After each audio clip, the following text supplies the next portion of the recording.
Welcome to my quick and nasty fucking tutorial for Ghostbusters for the NES, part of the Playing with Shit series on my channel. Really shitty fucking game, but I'm going to go through it real quick on how I was able to exploit each section after doing some research on how to pull bullshit in all the different sections. Whenever you go to these driving scenes, which you're only going to do once or twice, stay on the right side and hold up. You'll go maximum speed and pretty much nothing will hit you. Now once you get to the shop, buy the capture beam and the super trap. Now, exit the shop and wait right at the entrance of the Zool building. Now, if you're playing on an emulator, it's really fucking easy. You don't have to do any of the ghost catching that the game wants you to do. And you can just fast forward on an emulator like I did. I don't consider that cheating because it's just killing time. For me, if there's no risk or anything like that, I consider that legit. So I fast forwarded when you get to about 10,000 on the timer, which might take 10 or 15 minutes if you're playing on the cartridge, so be aware of that. You may want to catch ghosts, which is easy to do, but you may need to do that if you're playing on a cartridge if you don't want to wait 15 minutes. What you want to do here, get knocked down 2 times, and then after you get knocked down twice, you're going to start checking doors, basically. You got to be lined up right with the fucking doorknob when you press the button for the door, which I believe is A. So get knocked down twice. You can try to make it up as high as you can. You got to get to floor 22 to beat this. And I'm going to show how it can be done with no items because I almost did it. I'll show that at the end. But yeah, you want to get knocked down twice. Now, at that point, you're looking for this ghost. See how I opened 6F? When I opened that door, the ghost appeared and knocked me down the 3rd time. You only have 3 lives, so technically I should be dead. But this is a glitch. And by doing this, it makes you invincible. So I'm now able to go up all these stairs, and no matter how many times I get knocked down, I'll still beat it. So that's what I used here. I used a glitch. Like I said, I pulled bullshit at every part of this game after doing some research. And the thing is, though, with that ghost appearing in the door, it's a random door. I don't know how to make it come out of a certain door. So once you get knocked down twice, your goal is to find the door where the ghost is. And it's going to be different every time. So you're going to have to survive for a little while, at least, to get to the doors. But you see how you can bypass most of the game by doing all this shit. You don't have to catch ghosts or do any of that shit. You're supposed to catch ghosts for a while, which can take a while. And you have to get about $15,000 by catching ghosts before the Zool building opens up if you want to open it up early. Otherwise, you do what I did. You just wait until the Zool timer gets to about 10,000 and it'll open up automatically. You don't have to do any of that shit. But if you don't have fast forward, you're going to be waiting a while on a cartridge. So just be aware of that. But this is how I did it, and it does break down how you can bullshit this game, so I thought it would be useful to do a quick tutorial. Now, as you can see, I can get knocked down an infinite amount of times, and it doesn't matter at this point. So, all you have to do is get knocked down twice, and then hope you find the right fucking door. You're probably going to fail a lot like I did. It took me around an hour and 20 or an hour and 30 minutes to beat the game, even with this glitch, because I had to look up how to do the glitch. The video I saw was not clear on how to do it. But what I just explained is how you do it. You get knocked down twice, and then you just got to find the door with the ghost. It may take a while. So now, this is going to be the most tedious part of the tutorial. I probably should have edited it down. I'm not sure if I did end up editing it down for this tutorial. Probably not. I figured I would show it in all the fucking glory. I think I show the full thing. And the idea with this is you're going to keep resetting the screen by moving back down. Also, as soon as the fight starts, you're going to tap left on the directional pad to move your character slightly left, like 1 notch left. You'll know you got it right because when you press up again to scroll the screen back up and fire your shot, it will connect with the boss. As soon as you get that connection, that's all you need to do. You just stay in that position for the whole fight, and all you do is move down and up and keep resetting the screen. Now, your goal is to land 2 shots before leaving. So you want to fire off 2 shots and hopefully connect 2 shots. So try to connect 2 shots like you saw there. You want to try to do that each time. The thing is that this boss takes about 5 minutes of straight fucking firing before it goes down. I mean, it's not hard, but it's a long fucking fight. And the problem is that it is timed. So if the Marshmallow Man gets to the top of the building, I believe you lose the game. And I think I came very close to losing in this run. So that's why it's kind of good to show the full fight to see how it works. Obviously, you want to get in more shots, so if you can get in 2 each time, it's going to be faster, and you're going to kill the boss faster. The problem is that the ghosts will block your shots from time to time, and it's pretty fucking random, from what I can tell. But the whole idea here is that you want to try to get those two connections. You want to get those two shots. Of course, when the boss flashes, you know that you got the shot. Now, I don't think I had to buy the trap. You saw in the beginning I went to the shop and I bought the trap. I don't think I actually need to do that because the way I played, I didn't catch any ghosts. But I believe you do have to purchase that beam or it won't let you in the Zool building. So, at the very least, purchase the beam. It's not like you're going to waste any money or anything by doing that, though. It doesn't matter if you're going to use this technique. So if you want to be safe, just buy both items. It's not going to cost you any time or anything. So this is just the way I did it so I can confirm that it works. The hardest part was doing that stupid fucking glitch, which took me many, many attempts to get to work.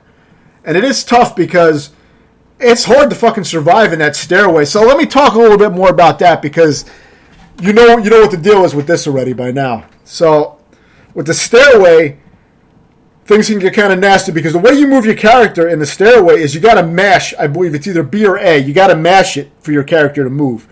You'll know that it works because your character will start moving when you press one of the buttons, but you got to mash it. Now that's where I recommend using a turbo controller. I believe even the fucking instruction manual for this shitty game tells you to use a turbo controller for that fucking part, ridiculously enough. So, I guess that's the way it was designed. And it's ridiculous. If you try to mash it, you're going to move super fucking slow. So it's going to make it a lot harder to pull off the glitch, and it's going to make it really fucking hard if you're actually trying to beat it, without a turbo controller or without any items like I show after this. So what I'm going to show after this is all done and the boss fucking dies, I'm going to show my attempt where I made it to floor 20 of 22 with no items. I was able to do that, but I only was able to do it once. I spent an additional 40 minutes, not included in my completion time, 40 optional minutes after I beat the game, I spent trying to get through that staircase with no items, just reloading a save state and trying the stairs from the beginning again and again and again. And, the best I was probably doing was maybe floor 13. For some reason, I was able to get to floor 20 very early on. I think I got pretty lucky when I was able to do that. But it is very fucking hard to do. And I imagine with enough practice and luck, you can obviously do it. But the thing is, it's very hard when you have to keep getting back there again and again and again just for one try at the staircase. Remember, if you get knocked down 3 times on the stair stage, you're dead. There's no continues in the game or anything like that. Now, the only place that I believe you can actually die in this game is on the stairs or at this boss. Now, for this boss, you can take a few hits usually. So I know you can take several hits. I have gotten hit a few times before, but it's rare. So I didn't really test it fully, but I was able to take a few hits. So keep that in mind. For the staircase, though, another big issue is you got to mash the button just to fucking move, right? When you get to the stairs, you hold up on the directional pad. That'll make you go up whichever stairs. You don't have to do any diagonals on the staircase like in Castlevania. Just press up. That may even work somewhat in Castlevania. It's been a while. But all you got to do is hold up to go up the stairs. No matter what direction the stairs are going, you just hold up and it will go up the stairs. And for your left and right movement, you're going to hold left or right on the directional pad, obviously, and you got to be mashing the button that makes you move. So you'll figure out which button that is. I don't remember exactly, but you'll get it. I think it's B to move, if I remember right. And I believe it's A to open the doors. If it's not A, then it's the other button, obviously. There's only 2 buttons. So what you got to do to open the doors, you're going to wonder, why aren't the fucking doors opening? It's because it's super fucking anal with your positioning to open the fucking door. You got to be lined up a certain way with the fucking doorknob. You got to have the first guy. If you notice on the stairs, there's 3 people that you're moving, which really fucking sucks because they can all take damage. Aside from that, the hitbox is huge. There's actually a gap behind and in front of that 3 little trio of guys. There's a gap, and if the ghost even touch that gap, you take damage. So it's a really shitty hitbox. That's why I say this game, I'm going to give it a really shitty review after this, but that will probably drop in a few weeks, so that won't be out soon. But I schedule them ahead of time, so I usually schedule sometimes 4 to 6 reviews, one a week on every Monday at 6 p.m. Eastern Standard Time. So check those out if you're interested. But yeah, it's really ridiculous though, man. The hitboxes are huge. It goes in front and behind the line of characters, as you'll see. So you got to deal with all that shit and maneuver between the ghosts. And I'll try to give some tips when I show that part with what I did. But like I said, I was no pro at it because I couldn't get back to even back to past 413, I don't think, when I tried it again. So, and I tried for like 40 minutes, and I might have got to 413 a few times. But obviously my technique was not that good with no items. Now, there are items to make that part way easier, but I'm not really going to get into that in detail because this tutorial is showing what I did, and I don't have experience with the other method. But I did see video, and it seems that if you get the sound wave generator, whatever the fuck it is, it will slow the movement of the ghost down. There's also ghost bait where you can put food down. It'll lure the ghost down to the food for a little while and give you some breathing room. So you do have some things you can buy, but they're expensive, and you may have to bust a lot of ghosts to save up the money to get that stuff. And if you want to check out a much better tutorial than mine, where I learned most of this, I learned about 80% of this stuff from that tutorial. I had to do a little research on my own to put this all together because he didn't explain how the second door doesn't necessarily have a ghost. It could be any door. So I kept trying the second door since it wasn't explained in the videos. But it's Ryu. If you're familiar with Ryu, he's a Super Mario Maker player mainly. He does a lot of those crazy fucking levels where you gotta bounce on shit and do all these crazy jumping and all this shit. Very famous channel. If you search Ryu, it's a guy with a goatee. You probably can't miss it. You probably already know who I'm talking about. So he just made a video on Ghostbusters called Ghostbusters Debunking the Difficulty. So check out his video for a little bit more detail on how to do it without doing all this bullshit. If you want to do it more legit. If you don't consider this legit, for me, it's like it's a glitch, but it's in the fucking game. So for me, technically, I would say it's legit, but and this is such a shitty fucking game anyway. I'm not really that concerned with beating it again. I know I could get the items and probably do it. I mean, I almost did it with no items. So now here you're seeing me on my best attempt where I got to 420 with no items. So obviously I'm using a turbo controller here. That's why I'm able to walk so fast, by holding the button down, set to rapid fire. Now, sometimes in the doors you may be able to get healing items and shit, but I never check them for that reason. I do check a door here because I'm trying to activate the glitch, but I just ended up doing really well. Of course, had I activated the glitch, I wouldn't have had to worry. I could have just, like you saw me do previously, I could just walk through everything.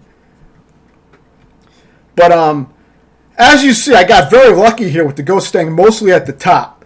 So now I start to do a little bit more, I guess skillful maneuvering, but it's really not that great because, there's only so much you can do. Another issue, I've mentioned many issues about how bad this plays. Another issue is there are no invincibility frames.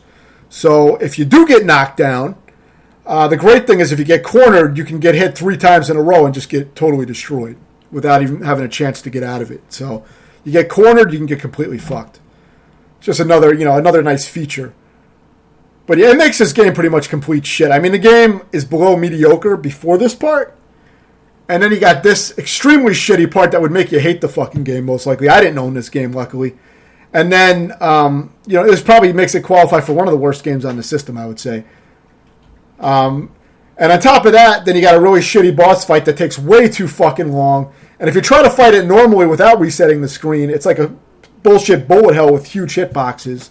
It's just really shitty no matter how you play it. But you can try to be more aggressive, obviously. Especially if you're trying to do a speed run, but you wouldn't be watching this for that.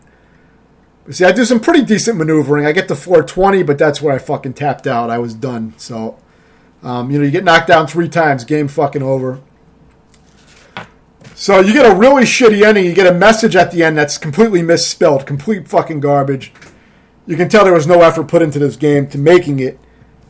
I'm sure the other ports, the Sega Master System port seems a lot better. Even the Commodore 64 version seems a lot better, but it has no boss and no staircase, which I think is probably a fucking improvement. But I'm going to see if I can beat those versions soon, probably. And if I do, I'll make tutorials on those as well. So stay tuned for that and a review. Let me know if you have any questions, and thanks for watching.